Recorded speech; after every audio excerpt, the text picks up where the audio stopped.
The main character in the story is a young man named Ren. He was expelled from his hero team because he only had the ability to control animals. Beast tamers form contracts through the hearts of diverse animal species to command their powers. Beast tamers aren't well suited for combat, but as a member of a hero team, Ren always tried his best in his supporting role and wanted to build trust with his teammates. But unexpectedly, he was kicked out of the team because they felt he was useless. He thought they were just playing a prank, but the contemptuous looks from Arios, Agus, Lin, and Mina proved otherwise. He was shocked by their insulting words calling him a burden, just because Ren couldn't inflict damage on enemies and only cause trouble for his teammates. Ren never expected that in everyone's eyes, he was just a useless person. His hands trembled, his face darkened, and he began to remove his cloak before leaving amid his teammates' scornful laughter. Ren sat dejectedly in one place, thinking about everything he had been through. He was always judged by others during missions because he was just a beast tamer who couldn't do anything else. While Ren didn't know what to do next, suddenly a group of children surrounded him, asking about his work as a hero. Ren stuttered, not knowing how to answer, but they were so excited to see him perform that he stood up and formed a contract with an eagle to show them. Afterward, Ren heard about the poor reputation of the hero group compared to ordinary people here. But the children liked Ren more because he always played with them, and they really wanted to become adventurers someday and earn a lot of money. Upon hearing about adventurers, a thought flashed in Ren's mind. Adventurers are people who accept commissions for payment. Immediately, Ren rushed to the Adventurers Guild. There, he met a receptionist named Natalie. She was about to explain the adventurer's test when Ren asked if she could explain in detail about adventurers. Because Ario's group had always looked down on adventurers, they never interacted with them much. Seeing Ren's seriousness, Natalie was quite surprised and explained that there were many candidates taking this basic test. Then Natalie began to explain everything in detail to Ren.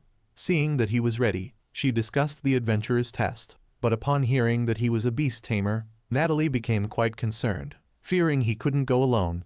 Her words once again pierced his heart like his teammates had done before. But Ren still managed to lift his spirits and tried his hand at the first test, which was to defeat 10 goblins and collect 20 bundles of herbs. Thanks to his beast tamer skills, he quickly found all 10 goblins and completed the F-rank mission. Suddenly, he heard a scream from afar. Ren ran over and saw a girl being surrounded by an assassin tiger. But his small blade was merely like scratching the tiger. While it was focused on him, Ren told the girl to run quickly. At this moment, there were no animals for him to tame and no weapons around. As he was thinking, suddenly a girl appeared behind the tiger. She jumped up dozens of meters high and delivered a blow to the assassin tiger's back, severely injuring it. After defeating the enemy with one strike, she turned back shyly and sat on the tiger's back. This pink-haired girl with a noble aura was named Kanet. Looking her over, Ren realized she was from the Spirit Cat clan. It was one of the most powerful clans, and the Spirit Cat clan was the rarest.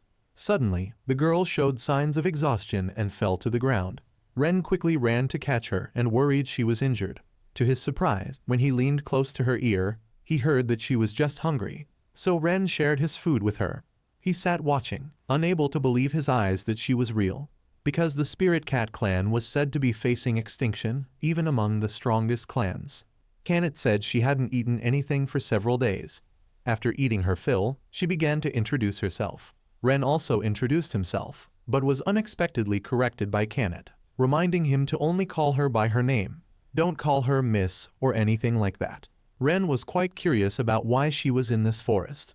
Kanet said she was adventuring because she was bored with the quiet life deep in the mountains, so she set out on an adventure and met Ren like a destiny in her life. Before anything else, she already asked him to tell her about his life. Ren didn't understand why when talking about his story. He always felt uncomfortable but could tell Kanet everything.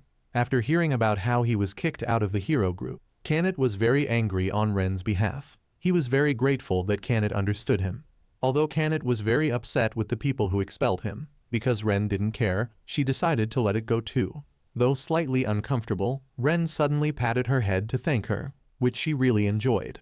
Ren also didn't expect that he accidentally did it by reflex, but since she didn't seem to mind, he let it be. Suddenly, Kanet returned to reality and clarified something. Ren wasn't useless at all, but rather very strong, and his beast-taming abilities were outstanding. It seemed he had commanded her, because the moment she saw him, she felt a tingling sensation like electricity. It's very possible that if he could command her, he could command her entire spirit cat clan, because only a few people in the world could command them. But thinking it over, Ren realized it wasn't about being able to command one of the strongest clans, but that he wanted to become closer with Tamed. Afterward, Ren bit his finger to draw a little blood to prepare to create a contract with Tamed. During the contract creation, only when Tamed voluntarily says her name would the contract be established. Otherwise, it wouldn't be completed. Unexpectedly, Tamed willingly said her name as if agreeing to form a contract with Ren, making him very happy. The contract was completed when a red circular pattern appeared on her hand. The two shook hands as a welcoming gesture. Who would have thought that a beast tamer like Ren, who had just lost his teammates and goal, could command one of the strongest clans, and such a cute one at that? But before returning to Fire City, they needed to complete the adventurer's mission first. Suddenly, seeing him form a temporary contract with a rabbit made Tamed jealous. But she still became immersed with these fluffy cotton rabbits. Seeing Ren again form temporary contracts with a bunch of rabbits to help him harvest, made Tamed even more envious, as if he was too timing. Only Ren was naive and didn't understand anything, making Tamed even more annoyed. In a very short time, Ren completed the assigned mission and passed the test. Because of this, Natalie issued him an F-rank adventurer card. At the same time, she gave him the reward for this time, 50 copper coins. She advised him that if he got promoted, there would be more. And since Ren completed the test in such a short time, she was certain he would be promoted soon. After receiving the money, Ren went to Tamed and announced that he would start accepting commissions from now on. She happily accepted and supported him wholeheartedly. Suddenly, an impudent person came up to them. He saw that Tamed was from the rare Spirit Cat clan and was very interested. She responded to him with a cold tone, which unexpectedly made him more excited about her and wanted to invite her for a drink. Then he even belittled Ren in front of Tamed, causing her eyebrows to furrow when he dared to mention the handsome guy she had just met. She didn't hesitate to fluff up her cat fur, scolding him, and declaring to everyone there that Ren was the master commanding her. He seemed surprised and burst into laughter. Because the strongest clan like the Spirit Cat, how could anyone be able to command them? Seeing the girl exaggerate, calling Ren an amazing beast tamer, he became resentful and wanted to challenge Ren, using Tamed as a bet. Although Ren had many rumors about him, and if he wanted to avoid this battle, this thug would likely cause trouble with Tamed anyway. So Ren took a risk, all or nothing. Unexpectedly, just a few seconds into the fight, he easily defeated the thug and won before even understanding what happened. Meanwhile, the other guy was holding his arm in pain, screaming loudly. Natalie heard the commotion and quickly ran out to see, finding that it was the same troublemaker who had been harassing the guild recently. She apologized to Ren for this person's behavior and mentioned that the guild was considering revoking his adventurer status. Before she could finish, he grabbed her skirt, so Natalie taught him a valuable lesson. After dealing with him, Natalie did a 180-degree change in attitude and asked Ren why. While taking the adventurer's test, he went and formed a contract with one of the strongest clans. Natalie's interrogation scared them both, making them immediately apologize to her. Seeing that she had gone too far, Natalie apologized for joking too much and then said goodbye to both of them while she went to handle the rest. Thinking it over, Ren couldn't understand why he had the strength to defeat that guy, so Tamed explained it to him. Because he had formed a contract with one of the strongest clans like her. He also received a power upgrade equal to the Spirit Cat clan. This surprised Ren quite a bit because it seemed that in his hometown, no one had ever formed a contract with one of the strongest clans. Moreover, Tamed was very happy that he had stood up to protect her earlier, making the young man blush speechless. Afterward, they set out to do the assigned mission. Tamed thought adventurers would have to wield big swords or rescue captured princesses, but it was just harvesting herbs. Ren explained that because he was only an F-rank adventurer, the lowest level, he could only receive simple commissions. Hearing this, Tamed also lifted her spirits and tried to help him harvest. Unexpectedly, the rabbits that he had temporarily contracted had already finished her task, making Tamed confused, accusing them of cheating, and disappointed that even though she was Ren's familiar, she couldn't do anything for him. Suddenly, at that moment, she heard noisy shouting from afar, so they both ran toward it. Here, a group of big, fierce-looking people were bullying and surrounding an old man. According to what Tamed knew from her adventure time, they were the Black Fang Bandit group, with a scale of over 100 people. They were extremely cruel and immoral, always doing bad things. They were also a very dangerous opponent, so she advised Ren whether they should go call for help. But Ren thought there was no time left, forcing them to do something now. Seeing Ren's courage like that, Kanet was very proud. He assigned her to protect the old man, while he would handle the others. As soon as he finished speaking, they both rushed forward like a gust of wind, then knocked each one out. Suddenly, Kanet was thinking about Ren, feeling quite anxious that when Ren formed a contract with her, a spirit cat from the strongest clan, upon receiving the power, would he be self-destructive? As a familiar, shouldn't she stand in front and fight? Wouldn't that be better? But Ren always stood in front to protect her. Every time she saw his fighting stance, she couldn't take her eyes off him and even felt her heart beating rapidly. After dealing with the bandits, Ren was surprised to see Kanet's face as red as a tomato, causing her to quickly explain and change the subject. The old man also came to thank both of them. Ren wondered why a merchant like the old man didn't have any guards with him, but the old man replied that he had hired one, but when they encountered the trouble, he had run away. Although they had saved him, the old man reminded Ren that the Black Fangs would eventually return to avenge their comrades, advising him to be careful. Thinking Ren would be scared and run away, unexpectedly, he even demanded to go to their lair and capture them all, because he knew these gang members were violent and vengeful. If they didn't capture them, the merchants in town would only become victims. Ren had also found their hideout thanks to a little squirrel. Meanwhile, Kanet was feeling disappointed in herself. Despite her position as his familiar, she couldn't do anything. After saying this, she became optimistic again and asked about Ren's plans. His plan was to use the Count Bee by forming a temporary contract, as it possessed paralyzing venom that would help him stop the guards. Kanet was surprised because bees were insects, so how could Ren command it? Regarding that, Ren explained to her that back in his hometown, he had also trained in insect taming, which is a branch of beast taming to tame insects. Hearing this, Kanet was full of admiration for Ren's talents. Whenever he was mentioned, it was always astonishing. Afterward, Ren asked Kanet to help him return to town to call for reinforcements, shocking her once more because until now, she hadn't received any task that could support him. But she still optimistically agreed to return and call for reinforcements from the Night Squadron. They are a group of people who protect cities or towns everywhere, operated by the state. Just as Kanet left, the Count Bees had fully assembled, and Ren began to use the temporary contract to control them. Meanwhile, Lin and Mina's group were running desperately to escape from the bandits, because they wanted to earn a little money to kill time before conquering the Lost Forest. They had accepted a commission that they couldn't fail. If they had known it would be this messy, they would have gone to greet Arios and Agus, which would have been better. In her anger, Lin blamed the beast tamer beside them who had also run away before them.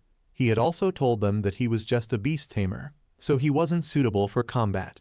Speaking of this, Lin mentioned Ren, saying that although he was useless, he still knew how to fight on the front lines, and could even tame many animals at once. The beast tamer was very surprised to hear about taming many animals at once, because normally beast tamers like them couldn't tame 2, let alone 10. Because if they commanded many at once, their nerves would be fried from the burden. Yet Lin was half doubting because Ren could command dozens of animals with an indifferent face. In the end, Lin decided to push this failed mission onto him alone. To protect the reputation of the hero team, she threatened the beast tamer, making him run away in fear. Although she didn't quite believe it, Mina felt that the words of the guy earlier were quite similar to Ren's. However, Lin didn't want to believe that Ren was a person with superior abilities. Meanwhile, the bandits had been paralyzed by the Count Bees and couldn't move, and Kanet had also brought people to help just in time. But they were just adventurers like him, not the Night Squadron. They were very surprised that Ren dared to confront the entire Black Fang. Everything was going smoothly when suddenly there was a loud roar from behind the door. It was the Demon Lizard King, a creature on par with rank C that the bandits had tamed beforehand for this moment. The Lizard King began to go berserk, using its tail to throw everyone around. Ren flew up and delivered a punch to it. Then Kanet followed up with a blow to its jaw. Ren told everyone to evacuate outside while he and Kanet stayed to fight. Times like this made him remember when he was still with Arios' group. They must have thought he couldn't do anything. But now he was different, and he even had Kanet as his teammate. The people outside were worried and praying for the two of them to be safe. Fortunately, after that, both of them stood safely in front of everyone. In this situation, it seemed that Ren had received recognition from everyone after being kicked out of the hero team for not being able to do anything useful. And above all, just being with Kanet made him feel like he could do anything. Indeed, things are different when a girl enters the picture. After many days of sleeping outdoors, they finally rented a room. Kanet seemed quite pleased with this comfortable bed. But only Ren was shocked because they were pushed by the staff into sharing a room. From the beginning, the young man had wanted to rent separate rooms for them. Not a single room with 2 beds with this cat girl. So the young man volunteered to give up everything and sleep outside, which surprised Kanet. She pulled him back because they had already rented this room for a whole week. Ren had to explain to her that boys and girls can't sleep in the same room. At first, Kanet denied it, saying she wouldn't mind sharing a room with Ren. But then she made an embarrassed, blushing face and awkwardly said that as long as he didn't do anything inappropriate to her, it would be fine. So Ren gave her a lecture on life principles, reminding her not to trust anyone, even himself, because they had just met and didn't know anything about each other. After he finished, Kanet denied that she trusted everyone like she trusted Ren because others weren't like him. From the moment she met him, she already saw him as a teammate. Hearing her words, Ren was a bit shy and smiled, then agreed with Kanet that he wouldn't sleep outside anymore. That night, while he was sound asleep, there was a cat beside him watching him. In her heart, she thought that Ren seemed to be a good person, because before, she always met people who approached her with evil intentions, wanting to exploit something from her like money or fame. Since Kanet was a special rare spirit cat, they always tried to capture her. But the person she met this time, Ren, was different. Ren was only surprised about her and had no other intentions. He had saved her out of pure kindness. He interacted normally with her as a girl, which made her very happy. She also knew about the hurt in his heart from being kicked out of his team, and she really wanted to heal him. Though on the outside he seemed to have moved on, she was sure he still had it lingering in his heart. A week had passed since they met. They had successfully completed commissions, and Ren had advanced to E-rank adventurer. Today they heard from Natalie about a dangerous gatekeeper at Stain Bridge. This was about a thug who always picked fights with anyone crossing that bridge. Fortunately, there were no fatalities, but the number of people using that bridge had decreased, so she enticed Ren to try taking this commission. Since this commission had no rank limit, and moreover, the reward was 5 gold coins, Ren, hearing this shocking salary, accepted without hesitation. Afterward, they went to Stain Bridge. This was the only road from the center of the continent, where Horizon City was located, to the southern continent. Kanet was quite fascinated by the beautiful scenery here, and she was a bit curious about what kind of person this gatekeeper was. Even Ren was curious. He guessed that normally, since there were no fatalities, there should have been statements from victims, but those who were beaten remained silent, so they had no information about the gatekeeper. Because the enemy's true identity was unclear, he always reminded himself not to be careless. At this moment, Kanet had discovered something flying in the sky. Looking closely, it was a rare dragon clan member. Moreover, it was such a cute dragon girl. This girl was from the dragon clan, named Tamer. When she heard herself being called a gatekeeper, she wasn't very pleased, with the demeanor of a noble. Tamer was confident that she had been specially trained from a young age, because in the dragon clan, at 15 years old, they set out on adventures to become truly strong dragons. Tamer really wanted to challenge them because she was looking for strong opponents to fight. And before her now were a top adventurer and a spirit cat clan member, which made her quite interested. Kanet sensed there was no other way. It seemed they had to fight a dragon from the strongest clan. She also reassured Ren to go all out because she was also from one of the strongest clans, so they both agreed to fight Tamer. Right at the beginning, Tamer charged in with the first move, sending him flying away. Then Tamer blew her fire breath at Kanet. Unexpectedly, Kanet couldn't dodge in time, so her cattail, which was her pride, got burned. Feeling quite angry now, Kanet was excited to launch a move to teach Tamer a lesson. Both rushed in and fought in front of Ren, who was amazed by their equal strength. Ren then also advanced to support Kanet, but Tamer unexpectedly blocked it and grabbed both of them, spinning them like crickets. Tamer launched her final move, blasting maximum fire at both of them. Fortunately, in the nick of time, they coordinated to land safely and dodge the great fire. After fighting a battle with the Dragon Clan, Ren knew it wasn't without reason that she was from one of the strongest clans. So now he began to fight in his beast tamer style. Then he left Kanet behind to hold her off for him. The obedient cat obeyed and began to punch Tamer repeatedly like a tiger. Meanwhile, Ren concentrated his mind to remember the presence of an animal during the battle earlier. So Ren began to create a temporary contract with an eagle to gather its kind. Ren returned to Kanet with a bunch of eagles that he had just contracted to have them fly over and peck at Tanya. Although their pecking power didn't cause major damage, it suddenly made Tanya unable to move. Because this was the Peter bird species, with a bright appearance indicating it was poisonous. If receiving that amount of poison, even a Dragon Clan member would be paralyzed and unable to move for a while. Unexpectedly, Tanya conceded defeat so easily, surprising both of them. Kanet was so happy that she hugged Ren tightly. Ren approached and invited Tanya to join them. Tanya smiled scornfully, thinking they wanted to sell her to others. But for Ren, it was simply because he just wanted to talk properly with her. Tanya stubbornly replied to him that she didn't like it. Not only did Ren not get angry, but he still gave her a gentle smile, which suddenly made Tanya feel affection and blush. Just as she was feeling touched, she felt a chill from the displeased cat beside her, startling her. Kanet warned this dragon not to bother Ren, or she would be punished like this. Returning to the guild, Natalie was very surprised that he had already chased away the gatekeeper.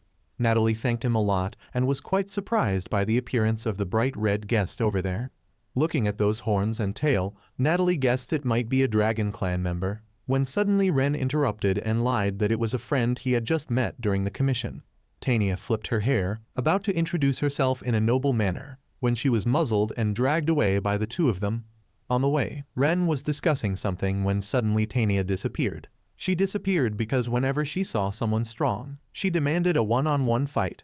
Time and again, she wanted to introduce her identity, making the two of them have to keep watch until they nearly fainted. When reminded by the two, Tanya made an embarrassed face, and then Ren told Tanya to leave this city first, because the identity of the gatekeeper should not be spread. As long as she promised not to do this again, he would let her go. Suddenly, Kanet remembered why Tanya's identity hadn't been spread by the previous people, and the answer was very simple. They were humiliated by being defeated by a girl like her.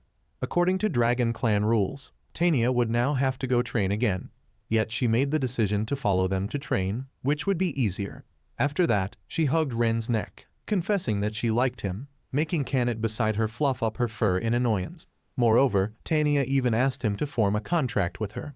Even Ren didn't expect that he would not only contract with the Spirit Cat clan, but also with the Dragon Clan. After creating the contract, a red pattern appeared on Tanya's hand. Now she understood what it felt like to be commanded. It was as if it made her always connected to Ren at all times. As for Ren, he felt like he had used up all his luck in life. Ario's group, on the other hand, was having a very difficult time fumbling through the forest for a week with no results. Suddenly, Arios had a thought to lure Ren back to help the group, and after conquering the lost forest, they would discard him once more. Kanet and Tanya were facing a tension, which was fighting over the bed, while Ren was relaxing, lying on the floor, sleeping soundly, ignoring the world. Finally, Tanya also joined Ren's team, and this time the commission they received was to exterminate slimes. Slimes were monsters that many adventurers ignored, leading to them increasingly breeding and frequently causing damage by destroying fields. It seemed that Kanet also quite disliked slimes because whenever she punched them, her hands would get sticky all over her body. Hearing this, Tanya smugly said that she would use her fireballs to defeat them in no time. Seeing this, Kanet made a face of great admiration for Tanya because someone was willing to take on the burden. The happiness of the two made Ren very relieved because he was afraid they couldn't get along. After searching for a while, they still didn't see any slimes, so Ren used assimilation to search for the slimes by moving a part of his soul into this bird to fix his consciousness. This way, he would be able to freely control the bird.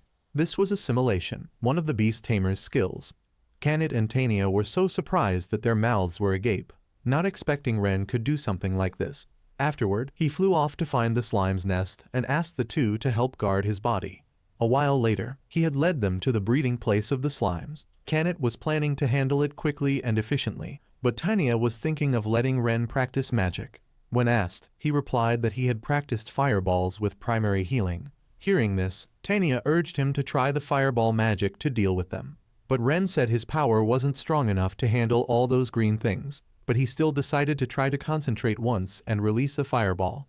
Unexpectedly, his power was abnormally strong. causing all the slimes to be completely destroyed. Tanya explained that it was because he had formed a contract with the Dragon Clan, which was her.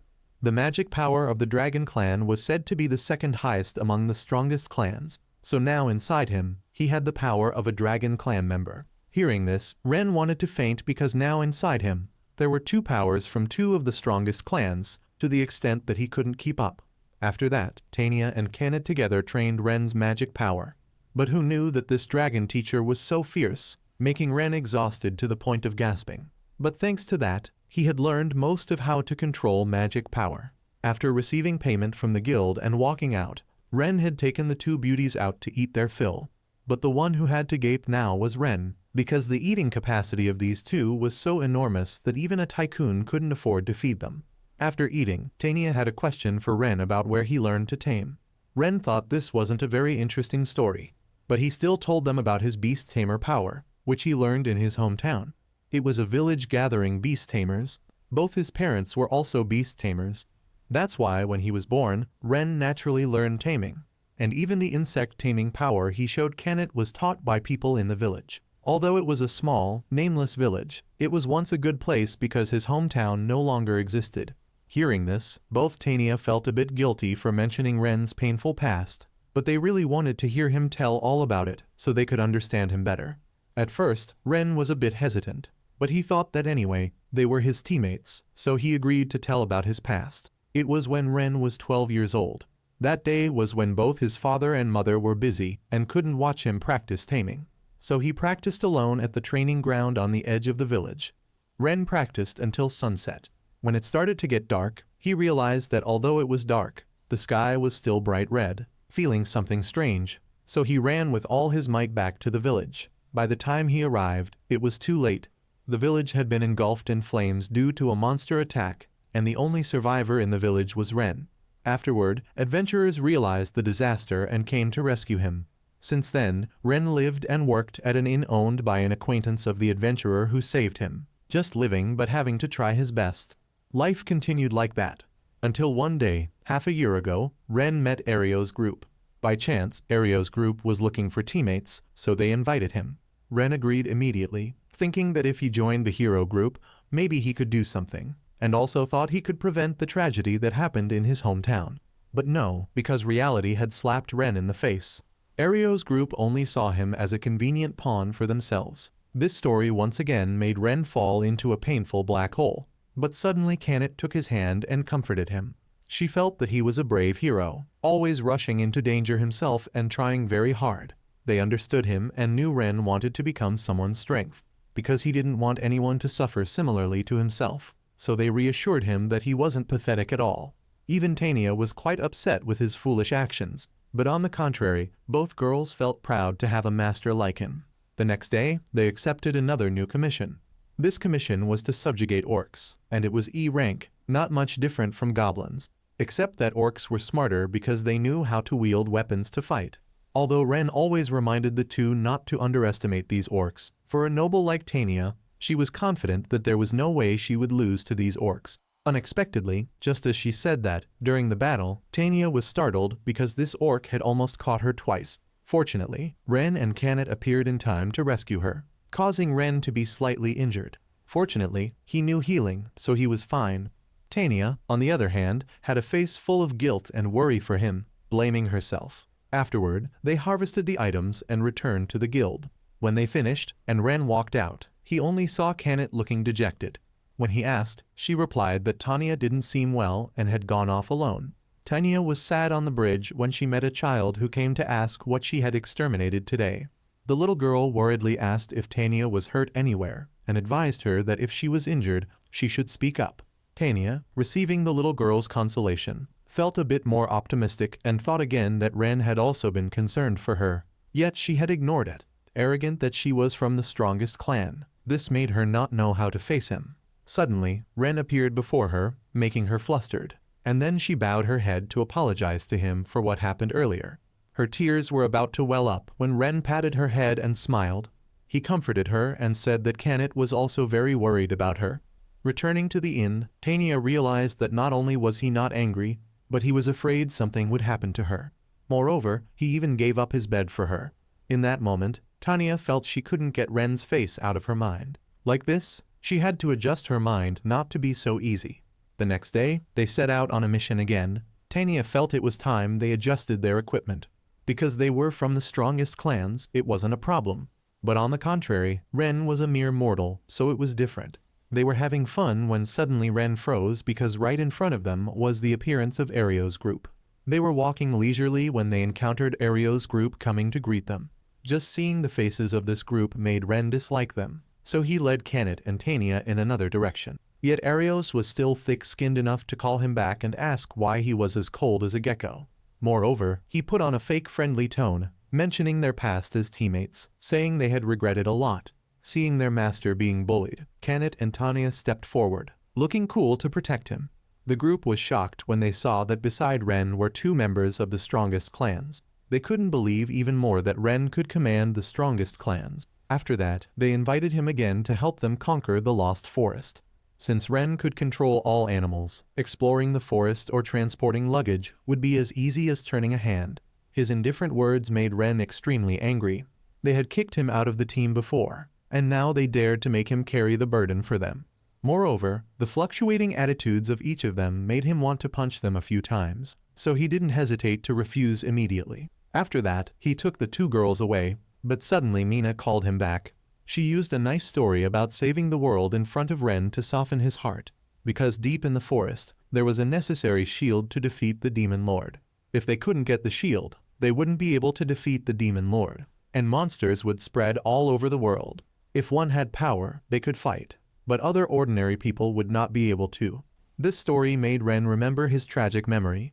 It was the image of the village he once lived in engulfed in flames. This made him struggle psychologically a lot, and his kindness defeated him. Ren agreed to go along and support Ario's group. Yet they not only didn't welcome him but showed contempt for him, as if they could deceive these two beautiful girls. Although unwilling, because their master had decided, the two had no opinion. But on the other hand, both threatened that the group must apologize properly to Ren. Even making them kneel and bow their heads would be acceptable. Arios, being forced to kneel and bow his head, was extremely resentful and shouted loudly. The whole group was proud and felt they were not wrong. Arios stepped forward, grabbed Ren's collar, and scolded him for not knowing how to train his pets. Ren was visibly annoyed when he heard Kanet and Tanya being referred to as pets. Hearing his teammates being insulted made Ren punch him and knock him out. Ren's eyes gradually became scary, threatening them not to touch his teammates. So Arios stood up and provoked Ren to challenge him once. Kanet and Tanya would be responsible for the other members, while Arios and Ren would fight each other. The first match would be August fighting with the cat. She was extremely angry, wanting to beat him up and make him apologize to her Ren. Kanet began to charge like a storm, making him almost unable to block.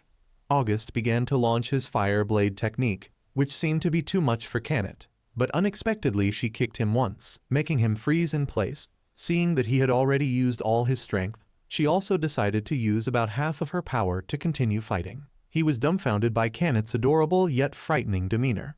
His hands and feet were trembling when he heard her say she was only using half of her strength to fight him.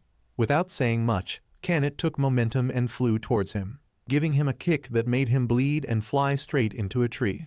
On this side, Tanya would be responsible for fighting these two weaklings. Just a snap of her fingers had neutralized their magic. Seeing their dumbfounded faces made Tanya laugh like it was harvest season. The two stubbornly combined magic again with her, but were still made to disappear by Tanya's finger snap, simply because their magic had no effect on her at all. Unable to fight, they began to criticize Tanya's body as a lizard and launched a series of attacks on her. But every time, Tanya snapped away all their magic. Doing this repeatedly made the two lose their fighting spirit and collapse before Tanya. Although she didn't enjoy bullying the weak, because they had touched her master, she would teach them a lesson about real magic. The sky gradually became surrounded by dark clouds, making the two weaklings extremely frightened. They thought they would be dealt with by Tanya. Unexpectedly, she was just scaring the two, making them both so scared they nearly fainted. Tanya didn't actually do it because she was afraid Ren would scold her, so she let the two go. At the beginning of the battle, Arios had insulted Ren, but he wasn't angry and struck directly, and so the battle began. Ren felt that indeed, he was fighting a hero and very much acknowledged his swordsmanship. But very quickly, Ren regained the form of a beast tamer. and the power of this attack that he had was due to his contract with Kanet and his training to see through his opponent. Since then, Ren had observed Ario's fights, including the number of steps when swinging his sword, his movements when feinting. Ren had grasped Ario's movements to a certain extent, and in each of Ren's attacks was the concentrated power of the two strongest clans. If Ren fought seriously, then he would be the loser, so he advised him to surrender instead. Ario's didn't surrender but remained stubborn, so Ren had to use the method from the Count B to paralyze Ario's, making him have to accept his defeat. And Ren still held a grudge for him insulting his teammates. Ario's had lost, so he resorted to cowardice, trying to rekindle old relationships. But Ren was no longer foolish enough to be led by them anymore. Ren raised his fist and gave Ario's a punch. But fortunately for him, he only reduced the power. If he had concentrated on that punch, he would have surely died. At this time, Kanet and Tanya had also just arrived and rushed straight into Ren's arms. The three of them then went together into the Lost Forest to explore. But this place was indeed very damp and gloomy. Tanya even thought about burning this entire forest once, and for all but was stopped by Ren because there were many animals living here. Ren thought about it again and again. If there was a real shield here, only heroes could use it. Ren looked at the map that Ario's group had drawn and felt it was no longer useful because this place had grown and developed at a dizzying speed. Remembering how Tanya had scared Ario's group earlier, Ren also felt more relaxed. Ario's began to provide information for them to know that apparently the monster in the deepest part of the Lost Forest had a shield of truth. That was the indispensable weapon to defeat the Demon Lord. Although he was providing information, this thick-faced guy still seemed to be putting on airs and hadn't repented, so he was scolded by Kanet, and just a pat on the head from Ren made both of them lose all their energy. Both Kanet and Tanya felt they didn't deserve Ren's help. Tanya even thought about defeating the Demon Lord herself if needed. Feeling that the two were worried about him, Ren patted their heads to reassure them. They said everything would be fine. Next, Ren called a bird and planned to assimilate it like before to explore this forest. Kanet and Tanya would stay behind to be vigilant and guard his body. Flying in the sky, Ren discovered a hidden path. Although narrow, it seemed to lead to the deepest part of the forest. And then Ren returned to guide the two of them. But no matter how far they went, they kept stopping at the place where they had placed a marker for the way back earlier, making all three fall into disappointment. Kanet thought they were just on the wrong path. But according to Ren, he had flown following that flock of birds. If it were just him, getting lost would be normal, but there was no way all of them would get lost like this. Even Tanya thought like Ren and thought there was some trick being played on this forest. Next, Tanya created a magic circle and took them to where they needed to go. Tanya had correctly guessed that there was an illusion magic being cast on the center of this tree. That's why they were getting lost. After listening to Tanya's explanation for a while, Kanet was completely stunned. Tanya assigned Kanet the task of cutting down this tree because it had been enchanted with magic. Removing it would allow them to move forward. But Ren wondered if there was a way to break the barrier without having to cut down the tree. But Tanya sensed that this barrier was very strong. It wasn't that it couldn't be done, but she thought it would take quite a lot of time. Kanet was preparing to unleash her punch when suddenly she was frightened by a voice in the air telling them to leave, and from inside the tree appeared a white-haired girl named Sora. Ren quickly recognized that she was from the Spirit Clan. Similar to Kanet and Tanya, she was also from one of the strongest clans, a magic expert with higher magic power than the Dragon Clan. But more than 200 years ago, the Spirit Clan had hidden themselves from humans. From the beginning, for the Spirit Clan, humans cutting down forests were exactly like their natural enemies. Eventually, conflicts arose between the two sides, and the Spirit Clan hid in remote areas. Since then, the Spirit Clan has hated humans very much. Ren was about to open his mouth to greet her, but was straightforwardly chased away by her. She even planned to eliminate them with her power, making all of them scared and run away with their tails between their legs. They felt strange because why did she attack them? Normally, the Spirit Clan was a peaceful clan. Ren also felt that her appearance from the beginning was already strange. He thought it was because they were approaching that barrier. Ren felt very strange because even if they really hated humans, would there be cooperation with monsters? Before Ren could finish thinking, Tanya decided to still move forward. She would be responsible for suppressing the magic of that little girl. During that time, Kanet would cut down the tree. As long as Tanya didn't defeat that little girl, it would be according to Ren's wish. But unexpectedly, the young man still had the mindset of wanting to negotiate with that little girl again, making both of them shocked beyond words at his naivety. But then they still had to accommodate Ren's kind thinking. The little girl from earlier, seeing them come again this time, showed her anger and chased them away. Ignoring Ren's words, the little girl immediately set up magic to eliminate them. Kenneth and Tanya sensed danger, and were about to charge forward but were stopped by him. Ren thought that he could withstand these attacks, and he definitely wouldn't give up because he was a beast tamer. As long as he seriously faced it, he would clearly convey emotions to each other. So Ren didn't blame the attacks, which made the little girl very surprised. Sora couldn't understand his actions and questioned whether he was a real human or not, because she feared that he would be like the humans who had harmed her home. Although he couldn't affirm that he wasn't a bad person, Ren really wanted Sora to trust that he wouldn't harm them. Sora remained calm, not tempted by his words, and then she shot an arrow at him again. But fortunately, this time Kenneth and Tanya were able to stop it. Both had to speak up to explain on behalf of Ren that he was not a good person.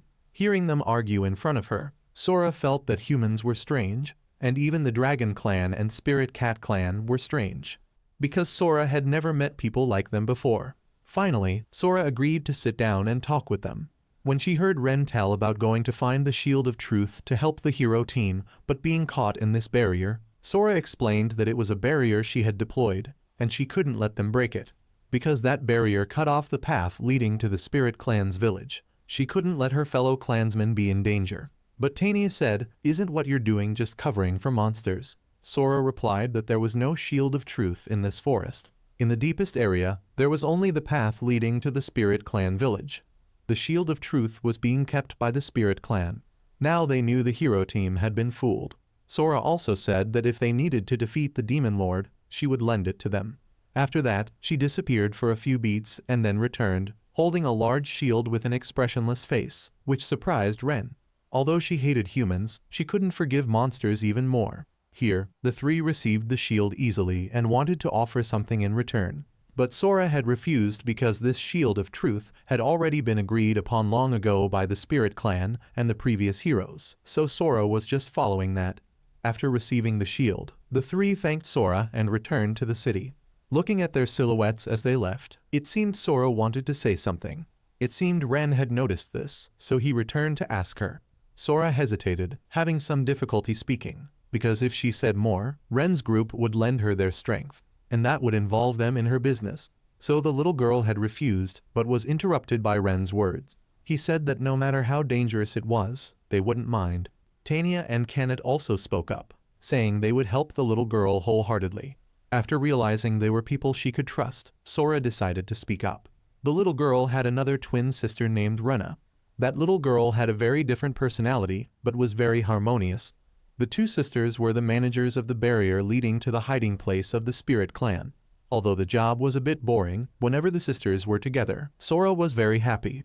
But one day, because Sora's group had business, they went outside the barrier a bit. There, Sora's group encountered a monster calling itself the Demon Lord. Although they tried to run away, they were still caught up by him, and they had to fight him. But not only could they not defeat him, but Rena was also captured by him. The name of that monster was the Dark Knight. The Dark Knight was a C-rank monster. Normally, it wouldn't be an opponent that the strongest clan would lose to. But this guy's characteristics were quite annoying. He could nullify magic attacks, so only physical attacks would be effective against the Dark Knight. And the Spirit Clan was a species specializing in magic, so there was a terribly incompatible relationship. According to Sora, the goal of the Dark Knight was to eradicate his enemies, which were the strongest clans. He had ordered Sora to remove the barrier if she wanted to save Rena. But she couldn't agree to this request because it involved the danger of her entire clan. She alone couldn't do anything, so she had sought help from the village chief. But he told her to give up on Rena because it was the carelessness of both of them when they left the safe barrier. Even Tanya thought the village chief was too much. Now Sora didn't know whether she should choose her sister's life or the entire village. This made her very frustrated and heartbroken. Seeing the little girl so sad, Ren offered to help her rescue her sister, making the little girl grateful as she leaned into his chest and cried loudly. The Dark Knight had ordered Sora to remove the forest barrier before sunset today. If not, her sister wouldn't be safe. So Ren's group quickly hurried to find him. Sora expressed that she really wanted to go along, but Ren reassured her to stay behind because if she went along, he would think she was betraying him and might harm Rana. That night, they saw with their own eyes the Dark Knight and, along with him, Rana being tied up high above. The three of them seized the opportunity and began to charge forward to gang up on the Dark Knight. They used magic to attract his attention, and then Tamed rushed forward to deliver a physical blow to his head. Then Ren punched him straight in the stomach, but with such attacks, that guy still wasn't defeated. The Dark Knight mistook Ren for a hero and also knew that Sora had asked them for help, which made him angry because he felt betrayed. The Dark Knight immediately tried to eliminate Rana, but fortunately, Tanya's dragon wings blocked it. Tanya untied and rescued the little girl and left the rest to the two of them. The angry knight began to unleash his moves. In an instant, Ren guessed that the reason he could infiltrate the Spirit Clan village alone was thanks to the monster power from the Demon Lord. Ren felt it wasn't good. If he kept doing this, this forest would be completely destroyed. So he assigned Tamed to stop his movement and put all his strength into punching him. But Tamed feared that with his bull-like strength, her punch might not be enough, but she still obeyed Ren's order. Meanwhile, Ren on this side would focus on forming a temporary contract to call the Count Bees once more. Although he knew these Count Bees couldn't paralyze him, they could distract him a bit and make it convenient for Tamed to deal with him with a punch. Ren had created a strengthening magic on Tamed, making her power flow even stronger. As Ren predicted, that punch caused the Dark Knight to vanish in a beat. Tamed was quite pleased with the power Ren had given her. He explained that it was the unique magic skill of beast tamers, a magic that amplifies her inherent strength for a short time. Because previously he lacked magic power, he couldn't do it. But now that he had additional magic power from Tanya, he had successfully done it. At this time, Tanya also appeared with Rana safely in her arms. Tanya was even surprised because the strengthening skill was a lost technique. Yet Ren could learn it too. Ren could only scratch his head and say every time that it just came naturally. Everyone was very happy with their success. The noise had awakened little Rana. They had reunited the two sisters, Sora and Rana. Sora was very grateful for that. If it weren't for Ren's group, Rana wouldn't know what other terrifying punishments she would have to endure. But these images were just Ren's imagination. So the two sisters returned to normal, like everyone else, disagreeing and arguing. Ren felt that although the sisters looked identical, their personalities were like heaven and earth. But it seemed the two sisters didn't want to stay here on guard anymore, because Sora didn't want to live with people who wanted to abandon her sister. They also wanted to see the outside world, not just stay cooped up in the forest. After hearing this, Tamed went over to invite them to join Ren's group for fun. Tanya didn't object to this idea. As for Ren, he was worried about the two sisters, fearing they might be uncomfortable when joining a human team. But Sora shyly said, "Didn't he say that humans also have good and bad people?" Although she didn't know what those other people were like, but for Ren, she also wanted to go on an adventure. Hearing the two sisters speak like that, Ren was also happy to welcome them. And then the sisters also demanded to form a contract like Tamed and Tanya. Speaking of commanding the Spirit Clan, Ren felt it was a bit difficult because each species has a different structure. He could use the basic taming method, but with the Spirit Clan, it was beyond his scope. He felt it was like a challenge for him. Ren began to perform the contract magic to be able to bind both Sora and Rana at once. Finally, creating a contract for the two sisters was also successful, but it seemed to consume too much energy for one of the strongest clans, making Ren a bit tired and falling down. Fortunately, the two sisters Sora caught him. Seeing this scene, the two sisters Tamed and Tanya were jealous. After completing the commission, Ren went to the hero group himself. He raised the Shield of Truth, which made everyone amazed. Arios was still resentful because he could conquer it in just 2 days, while they had to spend a whole week and still couldn't do it, and he even thought it was fake. Ren couldn't say anything, so he let them check it themselves to see clearly.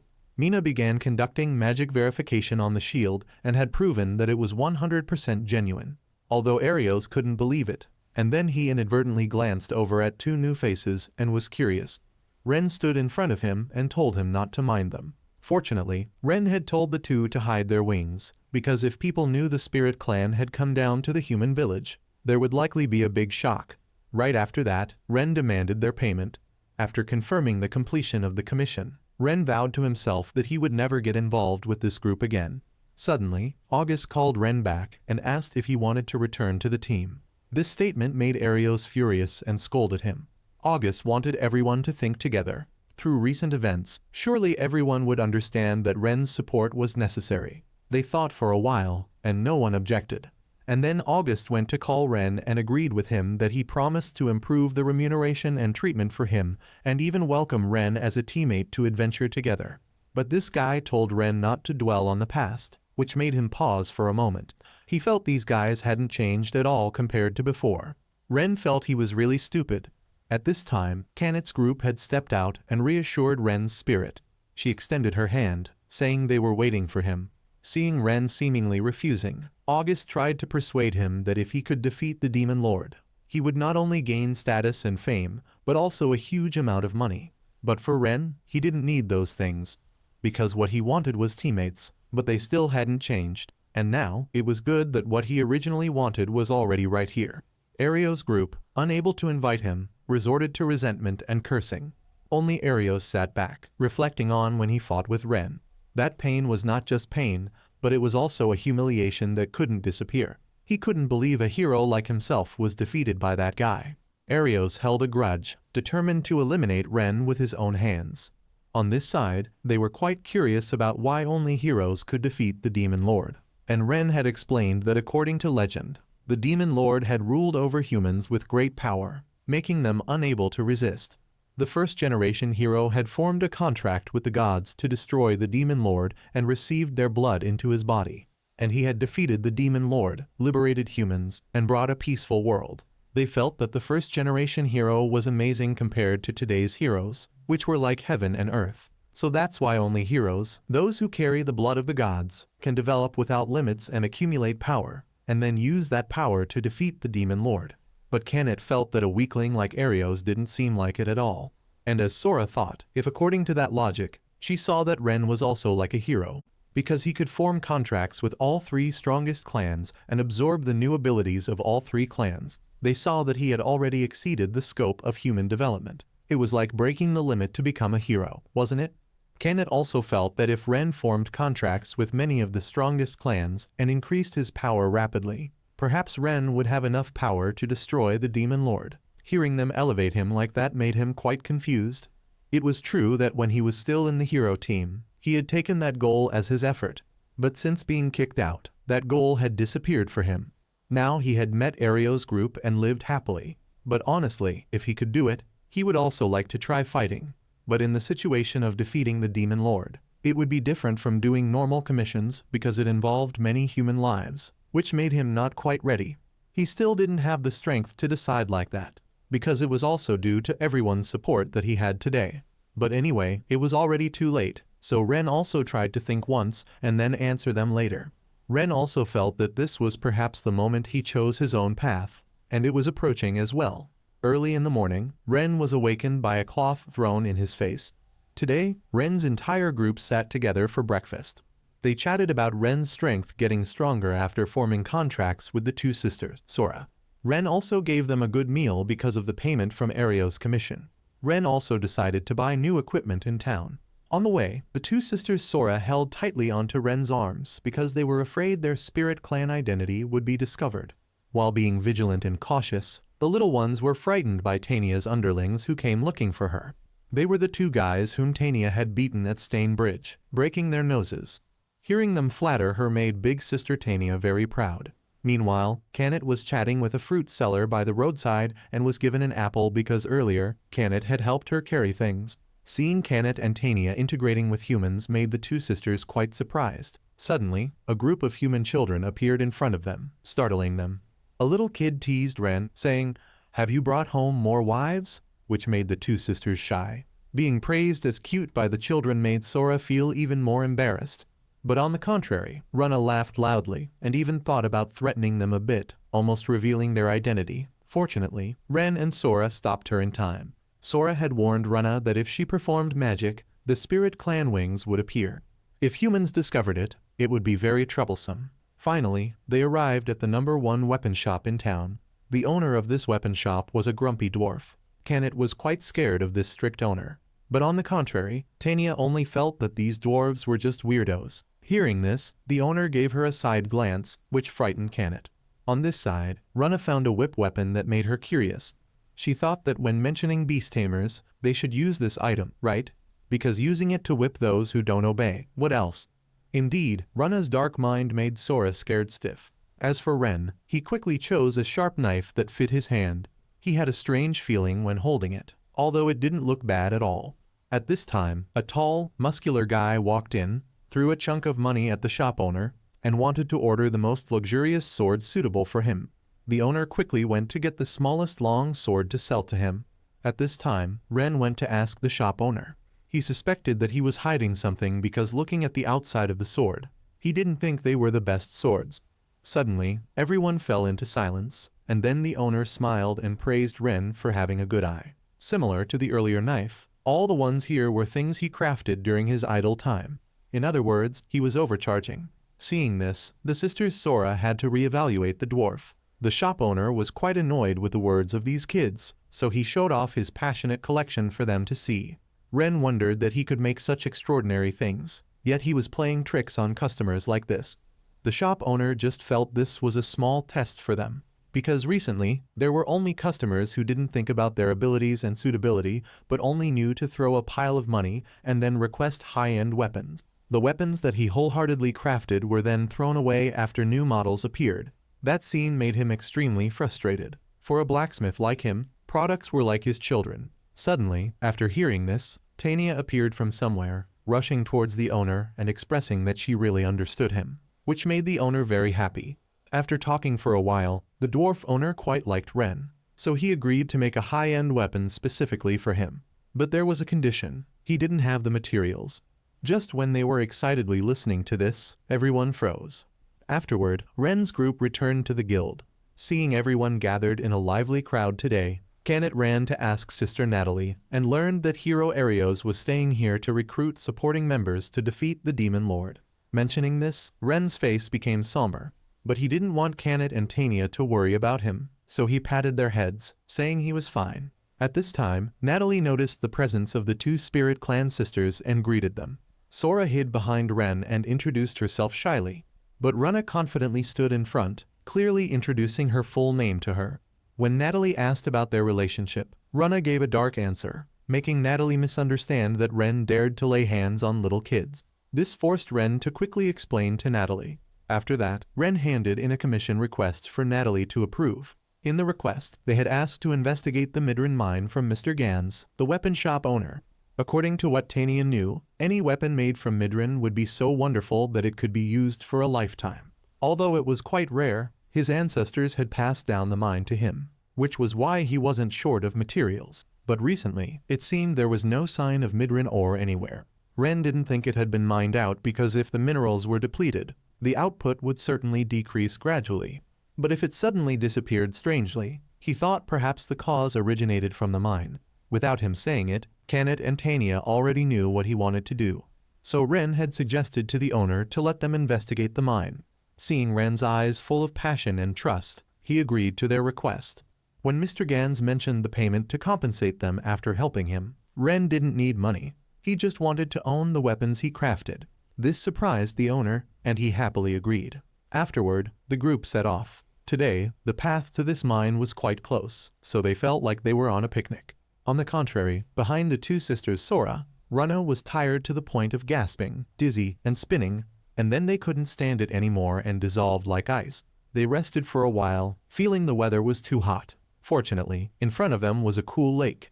Because it was so suitable for soaking, they begged Ren to let them go down for a bath. Before Ren could finish his instructions, Canet had already stripped off all her clothes. Fortunately, Tanya stopped her in time. To be sure, Ren had temporarily contracted with a squirrel so that if there was danger, it would immediately report to Canet's group. As for Ren, he would sink into a short sleep.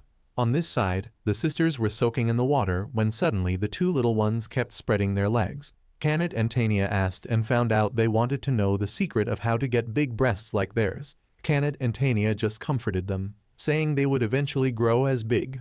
They were teasing and having fun when something in the water startled Canet, making her scream loudly.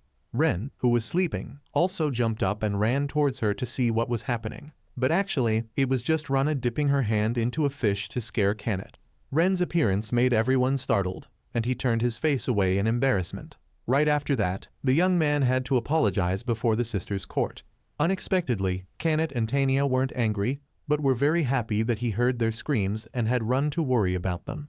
Ren was forgiven by the sisters and became happy again. Finally, after the troubles, they reached the Midran mine.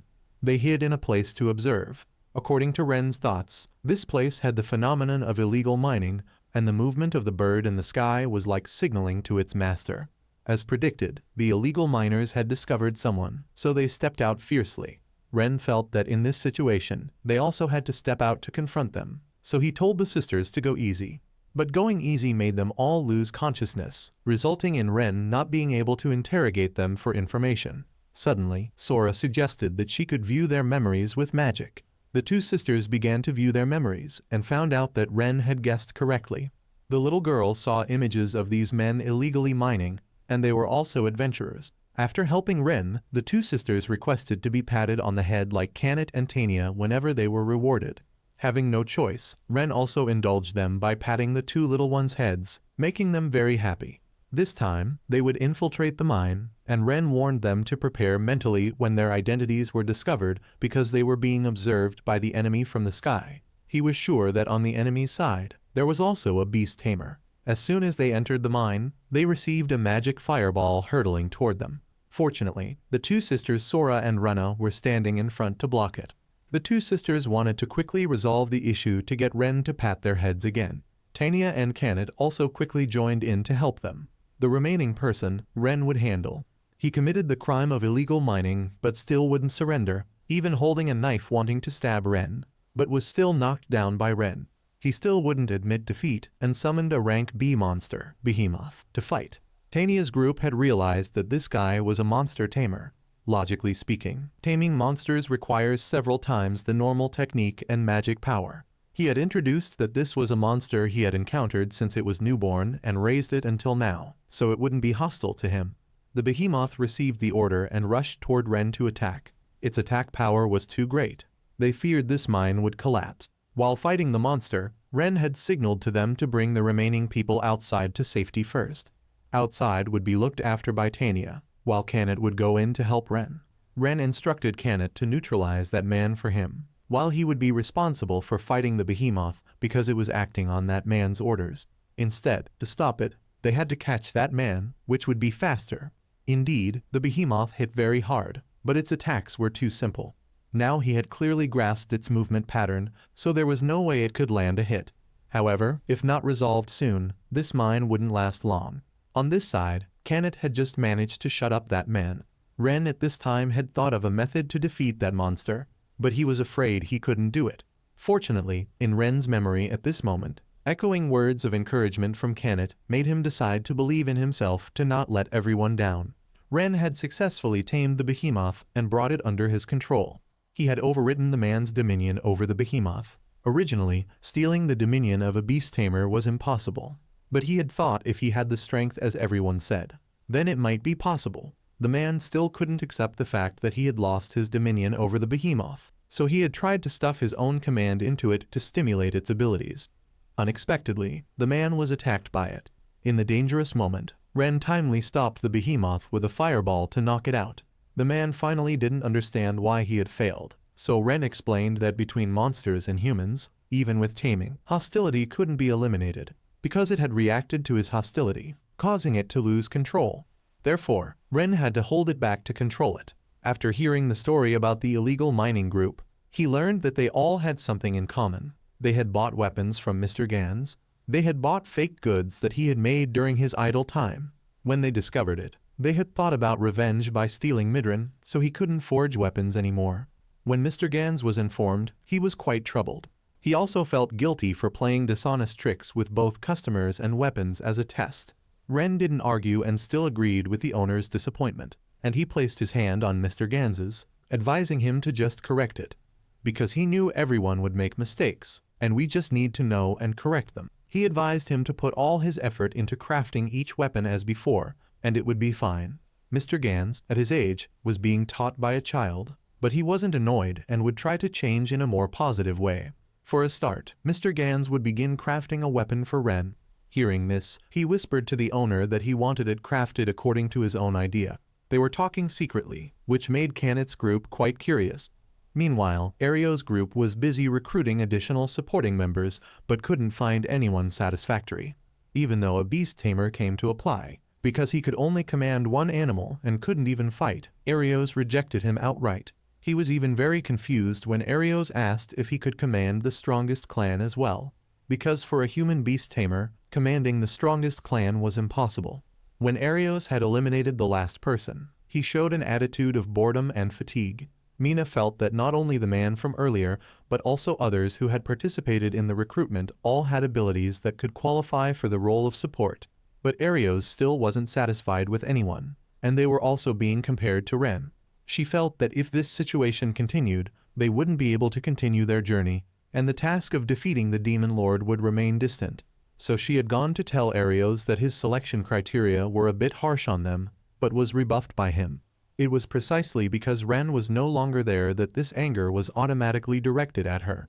Although dissatisfied, Mina still gritted her teeth and endured, only because this was the mission of a servant of the gods. After saying that, Arios had let Mina return to rest. Before leaving, she had advised him not to worry too much because his mission was to save this world. But for Arios, he didn't feel that way. Because before saving the world, his first priority was to eliminate Ren by all means. The next day, Ren came to the guild, asking about what happened to those who had illegally mined Mr. Gans's mine. Natalie had revealed that they had been stripped of their adventure status after that incident and had to become forced laborers. Because illegal mining and raising monsters were two very serious crimes, she thought that was an appropriate punishment. Ren walked out with a dejected face, informing the two sisters Sora and Runa about what had just happened.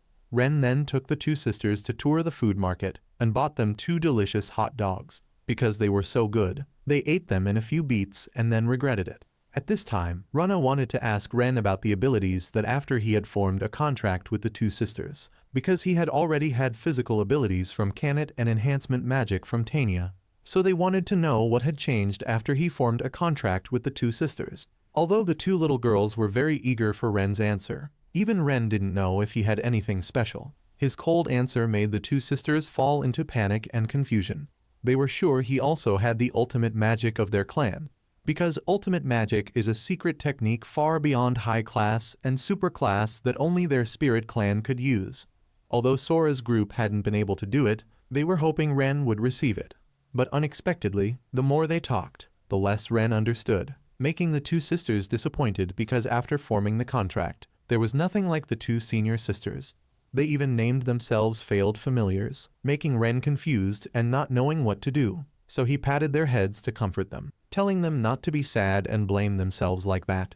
They wondered why Ren trusted them so much. Because they were people who had been abandoned by the village and had encountered bad things.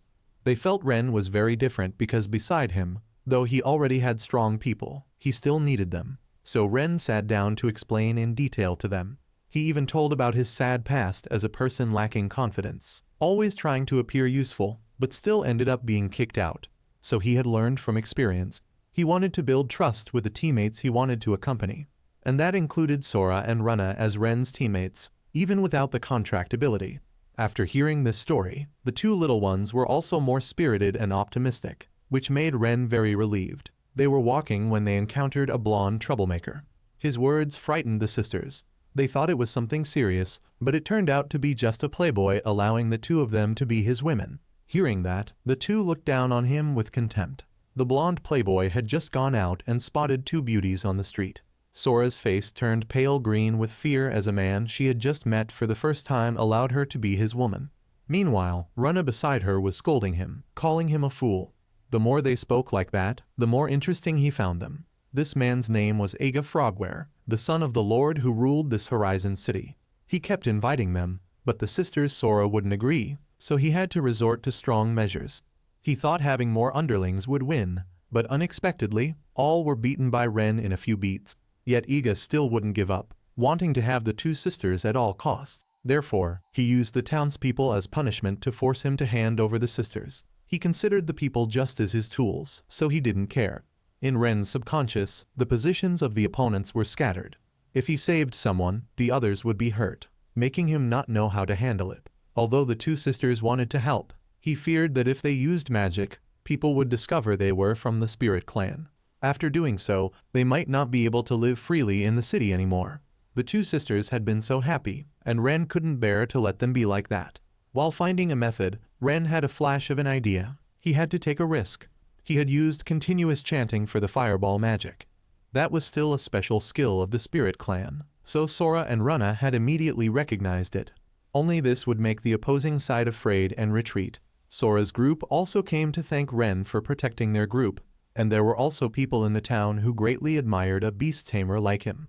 An old lady had suddenly advised them to quickly flee from here, which surprised them quite a bit. Somewhere, Ren didn't realize that Arios was standing on one side, observing him closely. Returning home, the two sisters were excitedly telling Kanat and Tania about Ren's new skill from their spirit clan. Ren also felt that way, because with this continuous chanting, both the power and accuracy, Ren had mastered it better than during his special training, thanks to forming a contract with them. Now the Runa sisters could also hold their heads a bit higher because they were also excellent familiars like Kanat's group. It was fortunate that they were safe, so Tania and Kanat were temporarily at ease. Ren heard people in the city tell stories, and he realized he was a more terrible person than they thought. He kidnapped and imprisoned females he liked in the mansion, and was said to abuse them too.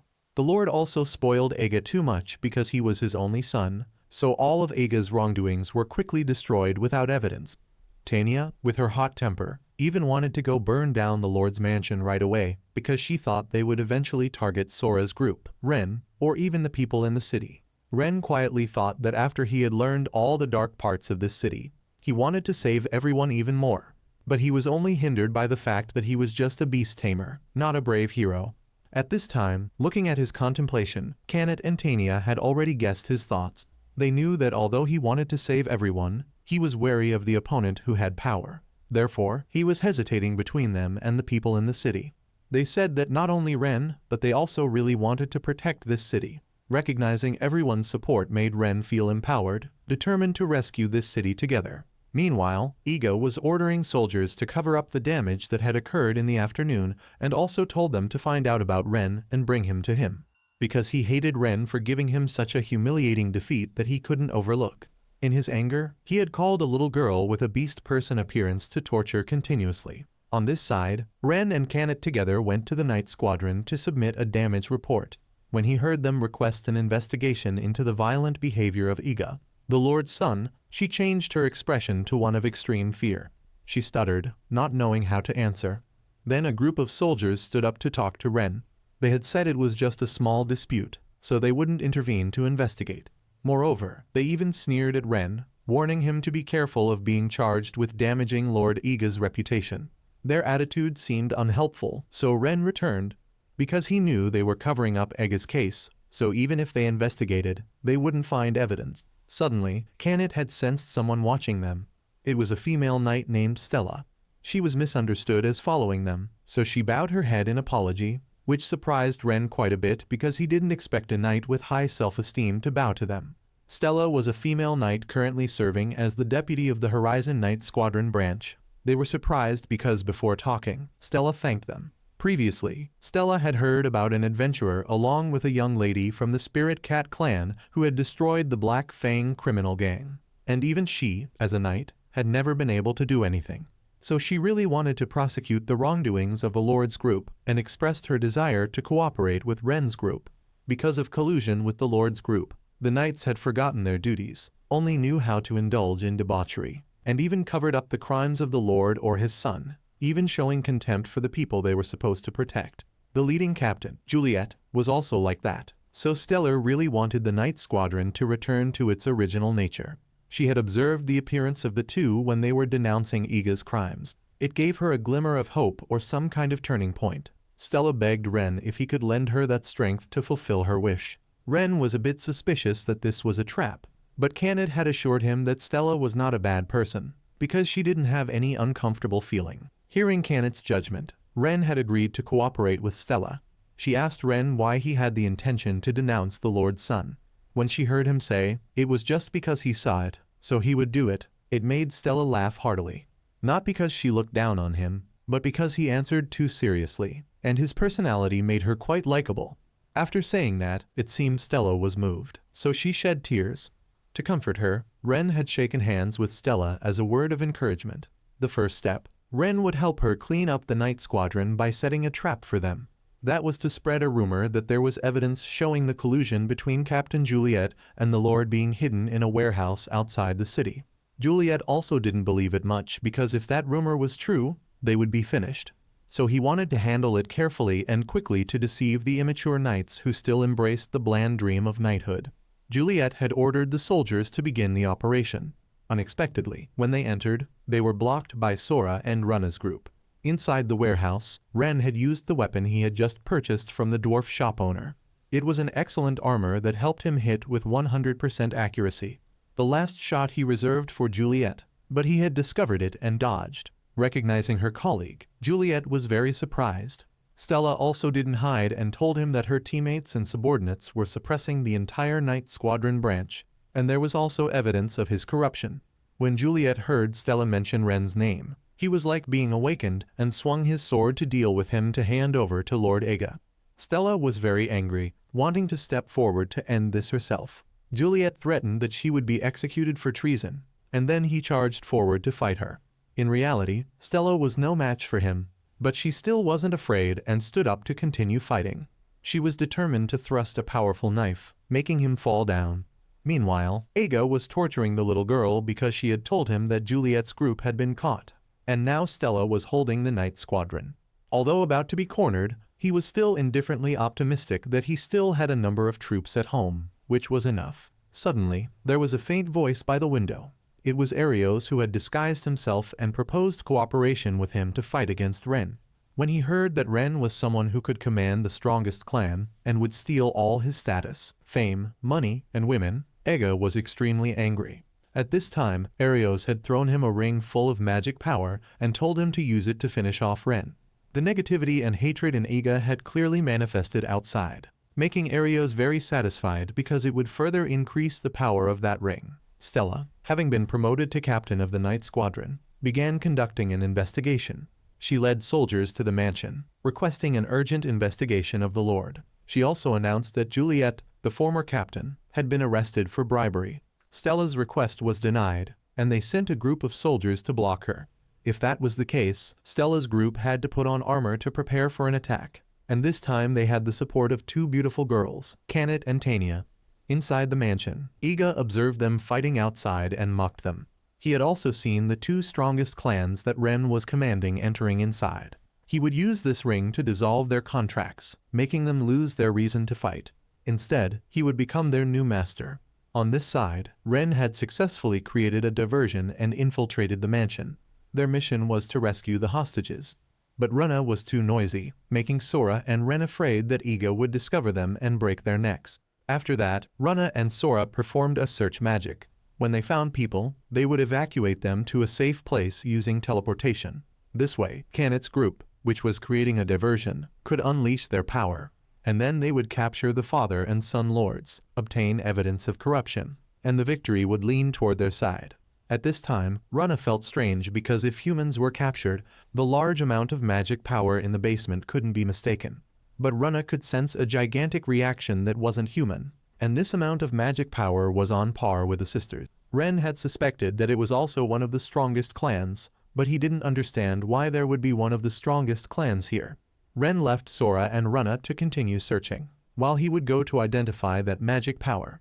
Because in this situation, overlooking a character with unclear identity would be a bad move. Sora and Runna were quite worried about Ren going alone because that magic power was on par with them. But they still drooped because Ren had patted their heads to reassure them that he would be fine.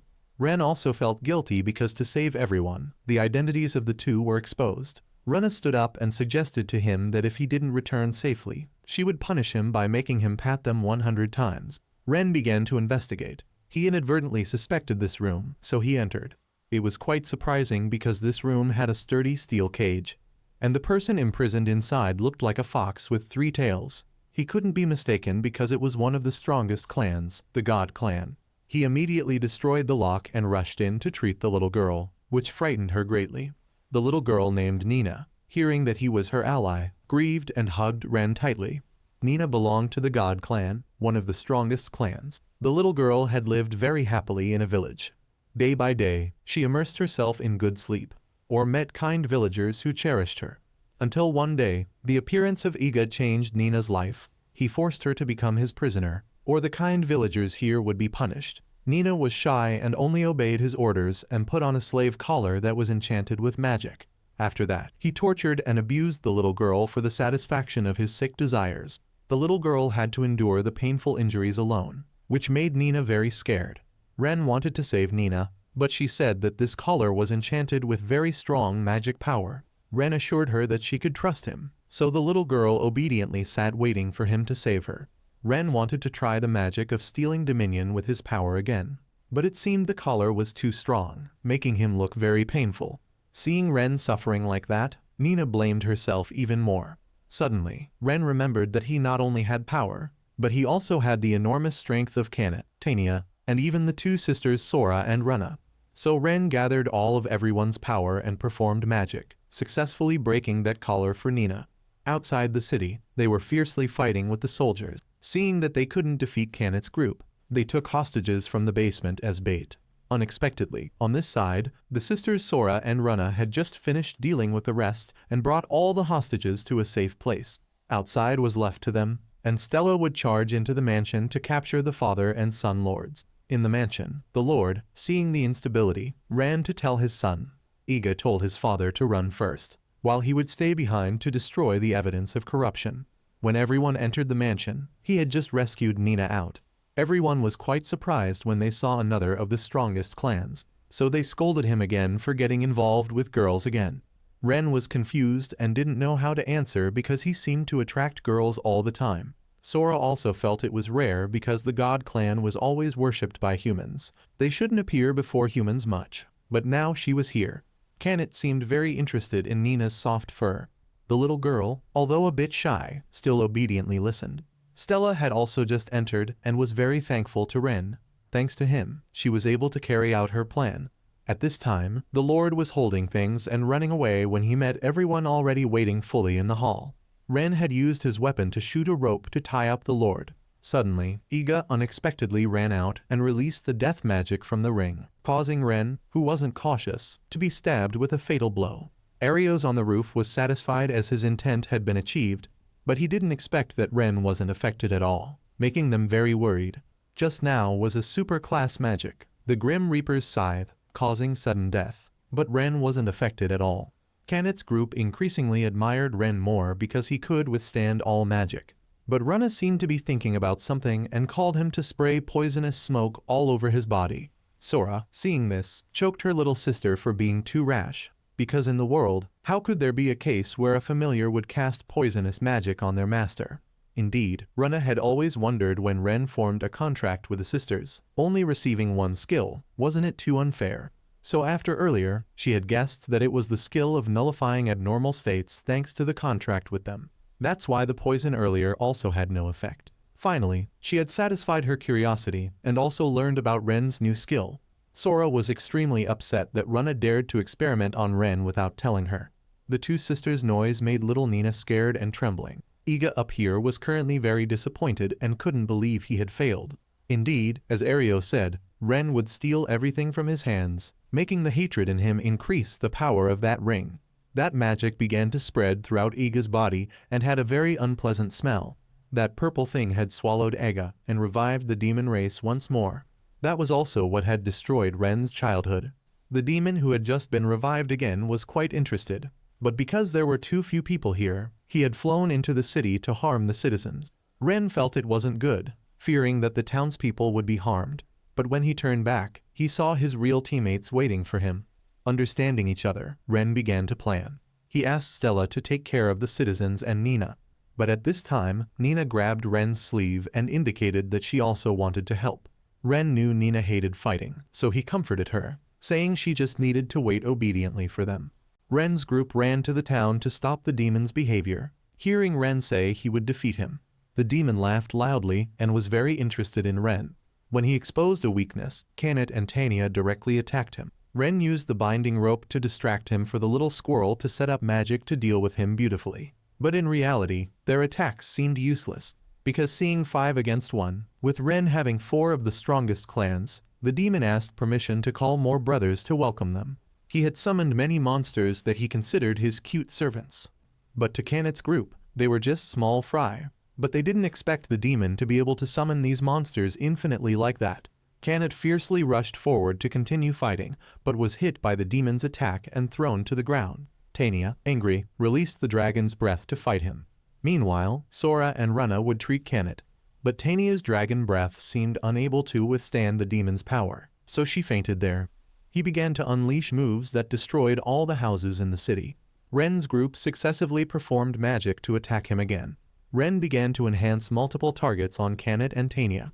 Both began to frantically rush in to attack him, but their punches didn't affect him at all. Moreover, the demon summoned more monsters to surround Ren's group. The demon left his underlings behind and flew up into the sky, intending to destroy the horizon. Tanya urgently exhaled the dragon's fire so she could stop it for a while. At this time, Ren had a flashing thought he wanted to try, but if so, then the citizens in the city would be in danger. So Sora's group volunteered to support him by bringing the citizens to a safe area using teleportation magic. During that time, Ren's group would destroy the demon. They told him not to worry about their identities being exposed, because their identities were already known to all those who were rescued in the mansion. After planning, each group would go into their work. Meanwhile, Ario's hero group was still discussing whether to join the battle or not, because they heard there was a demon, and demons were the vanguard of the Demon Lord. Arios had denied this support because he said their enemy was the Demon Lord, so just ignore them. Mina and August wanted to complain about this, but were hesitant with Arios. At the same time, Stella's army also went into battle to protect the citizens. Stella didn't allow them to give up because their mission was to protect both the citizens and the city. Sora and Rana suddenly ran breathlessly to them and had a request about the evacuation of the citizens. Stella, after hearing it, agreed to help immediately. Stella and her soldiers, after hearing the plan, left, leaving Nina to Sora's group to protect. Kanet and Tanya were still diligently working to save the citizens from those monsters. Their mission was to clear the way for the citizens to reach Sora's group's teleportation magic. Humans, seeing the appearance of the Spirit Clan, which originally hated humans, couldn't trust them. They feared that if they jumped into that magic, it would be very dangerous. And at this time, Sora and Rana looked sad. The hot dog shop owner they had eaten from before recognized them and came over to ask. The uncle smiled happily and volunteered to step into the magic circle first. After that, the little girl they had met in the town also recognized them and talked to them. And there were also citizens they had rescued who successively stepped in. The two sisters began to perform magic to successfully bring them to a safe place. Before they could evacuate all the citizens, a soldier had announced that the monsters were approaching them. Rana handed the task of performing magic back to her sister, and she would take on the responsibility of rushing forward to help. When fighting with the endless stream of monsters, Kanet and Tanya were almost exhausted. Fortunately, there was the special appearance of the adventurer group that had been disciplined by Tanya once coming to help. Not only them but also the Horizon Adventurer team, who saw this as a special commission requesting support for Ren's team. Currently, they were playing the role of knights driving away the monsters attacking the city. Because Ario's hero team didn't participate, Natalie thought this would be a difficult battle. Even Mr. Gans, the top weapon shop owner in the city, offered to support combat weapons for everyone. These were all soul weapons he had put his effort into creating. They all determined to unite to protect this Horizon city safely and clear the way for Ren's group to advance. Nina, looking at the older brothers and sisters putting all their effort into protecting each other, felt a strength rise in her heart. Although the little girl was afraid of getting hurt or hurting others, when she saw everyone doing their best to resist, the little girl had a new thought. Although getting closer, Ren felt the distance was still far to get right in front of the demon. Kanet suggested letting Tanya transform into a dragon and fly up. But Tanya couldn't do it, because with that formation, she would have difficulty performing. Even if approaching, she would just become a target and couldn't touch him. Even Sora's group's teleportation magic wasn't enough to do it. But she knew there was someone who had the most accurate teleportation ability. That was the strongest clan, the God Clan. At the same time, Nina had run to find Ren and hugged him. Seeing the little girl, Kanet and Tanya remembered. They had heard that the God Clan had a special ability that other strongest clans didn't have, which was the manipulation of space for instant teleportation. Ren also asked if the little girl could help. Although Nina was quite shy, she still agreed to lend him her power. Kanet and Tanya would be responsible for taking down the monsters down here, while Ren and Nina would together approach the demon more closely. Ren used Mr. Genz's armor weapon to avoid attacks while moving. When he cast a giant magic ball at Ren, Nina immediately used instant teleportation magic to appear before him, making him confused and cautious. Ren began to enhance his inner strength, then suddenly teleported in front of him and tried to overwrite the dominion over his monsters. The demon couldn't believe that a human like him could steal his dominion. When asked about Ren's identity, he just smiled and introduced himself as just a normal beast tamer. The enraged demon had broken Ren's magic binding circle and rushed to attack. Unexpectedly, he had been commanded by Ren to have his monsters attack him instead, making him unable to hold on and gradually disappear in space. Although it was outside his expectation, he seemed to find Ren very interesting and wanted to know his name before dying, but still received a cold refusal from him. Finally, it ended, and Nina beside him was also exhausted and fell in the void. Fortunately, Tanya had caught them safely. The sunlight of Horizon City had also brightened again. After that incident, the city gradually returned to its previous vibrancy. Stella had also officially assumed the position of captain of the Night Squadron. If it was her, he was sure she could change the Night Squadron wonderfully. According to her, those involved in the corruption story had been taken to the royal capital to receive punishment. Stella also looked into the story of little Nina's village. It was said that the villagers had abandoned the village because Nina had been taken away. But Ren believed that as long as they were alive, sooner or later, the moment of their reunion would come. Kanet was extremely active in the restoration of the city, as if she had completely become a citizen of Horizon. And Tanya was still hiding the fact that she was a dragon clan, but it seemed that everyone had known her identity for a long time. Sora and Rana were also quite integrated with the life of this city, occasionally visiting the uncle's hot dog shop to eat snacks. Although he had rescued everyone like a hero, Ren didn't dare to call himself a hero because he always felt he was just a normal beast tamer that could be found anywhere. Kanet's group was always helpless to deny his modest statements. After providing combat support for Ren's group, Nina also very much wanted to become his strength like the other sisters. Ren understood Nina, so he also welcomed her, just that he had already formed contracts with everyone. Now, forming a contract with Nina, he wasn't very confident. But when looking at everyone's eyes, Ren decided to take a risk. A few minutes later, Ren had successfully formed a contract with Nina. As soon as it was done, Kanet and Tanya rushed to hug and cuddle the little beast girl. Even Sora and Rana were very happy because they had always wanted a cute little sister like that. After reuniting, Ren's group went to the guild and saw Stella. They wondered why the Night Squadron captain was at the Adventurers Guild today. Stella said that from now on, adventurers and the Night Squadron had decided to cooperate with each other. So now they were discussing with each other to maintain security together. Everyone was very happy because they were going in a good direction. Stella was very grateful to everyone because, thanks to Ren's group, she was able to achieve her wish of returning the Night Squadron to its original nature. And at this time, Natalie also indicated she had something for them. Taking this opportunity, Natalie announced that the guild would decide to promote Ren to rank C adventurer. Ren felt that this sister was buffing him a bit too much because he had only recently advanced to rank E. But Natalie had a legitimate reason for raising Ren by 2 ranks to C without issue. She even thought of buffing him to rank A, which would be more deserving for him. And there was also a mountain of money he would receive as a reward. Feeling warm in his pocket, Ren decided to invite everyone to eat well. By the way, Natalie eyed Nina as another new face. Ren immediately introduced Nina as his new teammate. Natalie couldn't resist and hugged the little girl. But looking closely, she realized that this little girl was from the God clan and was startled. She whispered to Ren, asking if Nina would be angry because she had accidentally treated her like a child. When receiving the answer from Nina that she wouldn't be, Natalie hugged the little girl one more time. And after that, the sisterhood also wanted to cuddle Nina together with her. After that, Ren began to discuss the team. Because the group now had too many members, making their current rented room too cramped. Hearing this, Natalie suggested that Ren could buy a house and introduced that the guild also recommended houses and even had financial subsidies, especially for adventurers with real strength who wanted to stay in the city. Her enticing eyes made Tanya sense her determination not to let them leave the city. Ren asked for everyone's opinion, and it seemed that everyone agreed to stay in this city. Ren had also saved up quite a bit, and now there was also guild subsidy money. So Ren decided to sign a contract to buy a house. After designing many houses in the city, the sisters couldn't find any they liked. Natalie introduced the last house, comfortable and airy, and they immediately liked it.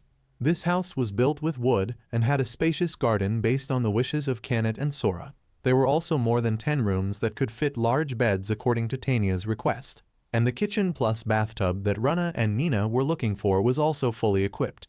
Moreover, the furniture was within Ren's budget. Tanya stood up to ask the sister why she didn't introduce such a good house first. Rana heard the smell of her conspiracy. Natalie, hit in her black heart, was startled and stepped back. Everyone's eyes were focused on her, so she had to tell the truth that there was a lady in white appearing there.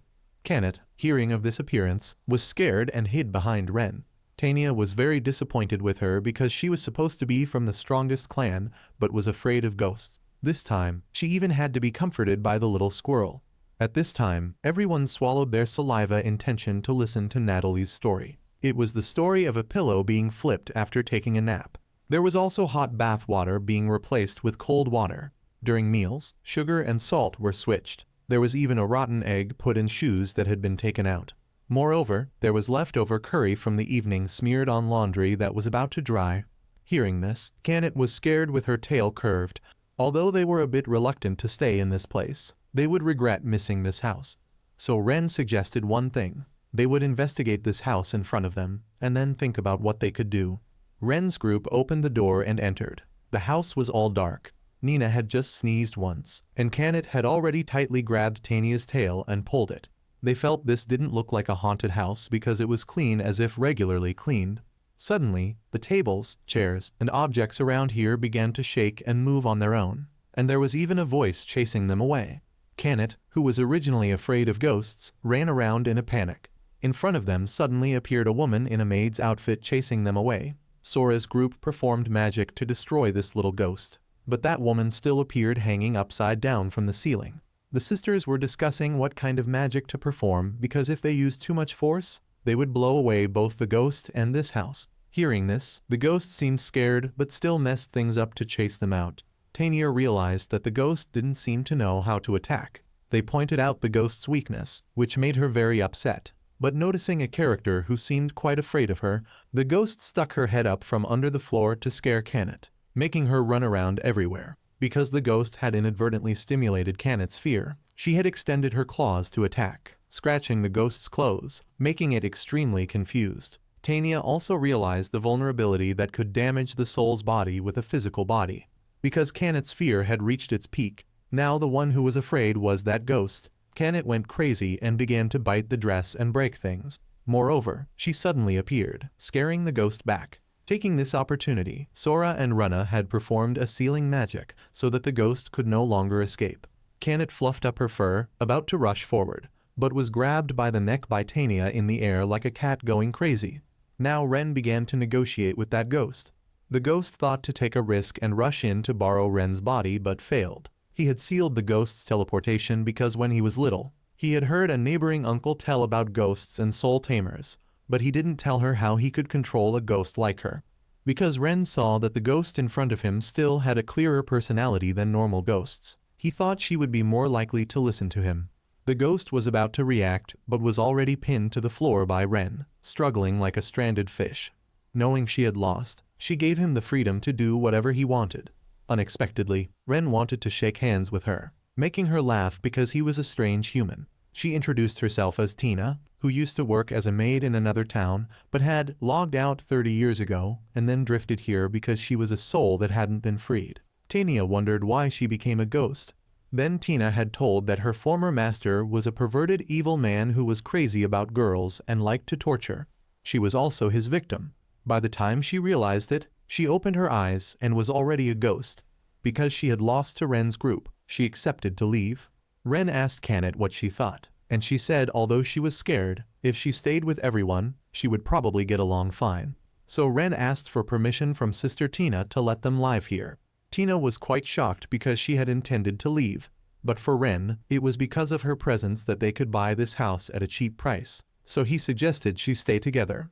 Kanet just asked that Tina not fly through walls and scare them. Sora and Rana's group seeing that she used to be a maid, thought she would be very good at cooking, so they also wanted her to teach them how to cook. Everyone welcomed Tina warmly, so she also agreed to stay. After that, Ren successfully signed the house purchase contract. Sister Natalie felt very surprised by him because Ren could even make friends with a ghost, showing his level. At the market, the uncle selling fruit was selling when he encountered Ario's hero group. He suggested the uncle choose food for them for a week, but didn't bring money and pulled out his hero status to eat for free. The owner immediately refused because he didn't have enough goods to spare for them. When they kept mentioning their identity as a hero team, the owner was visibly annoyed and scolded them for not helping Horizon at all and still putting on airs. Along with that, the remaining merchants also refused to provide food for them. The surrounding citizens also began to mock and criticize them, making Arios furious and leave. Hearing them mention Ren made the hatred in Arios grow bigger and bigger. On this side, Ren had just returned from the market with Kanet. Suddenly, Kanet ran in front of him and opened her mouth to welcome him back, surprising him. That evening, they had a housewarming party together. These were all foods that Tina had taught Runa to make. Runa was very confident that from now on, she would be in charge of cooking, not her sister. There was so much food that little Nina didn't know where to start eating, and Kanet and Tania were losing control, rushing in to find their favorite dish, meat, to gobble up. At this time, little Nina received a lot of love and warmth. The little girl then expressed her gratitude to Ren for making her no longer alone. Nina's words once again made Ren remember the past. The day he lost everything, there was a big void in his heart. But now it wasn't like that, because they were teammates of each other. Tina, seeing this, greatly admired them. Although the adventure with Ario's group couldn't fill the void in his heart, only when he became an adventurer to live a free life and met everyone did he feel warmer than ever. In a moment of emotion, he inadvertently shed tears, but he brushed it off, saying it was just because he was hungry. After that, everyone together began the housewarming meal for the new house. The story of the beast tamer who was kicked out of the hero team and met the group of cat-eared girls from the strongest clan ends here.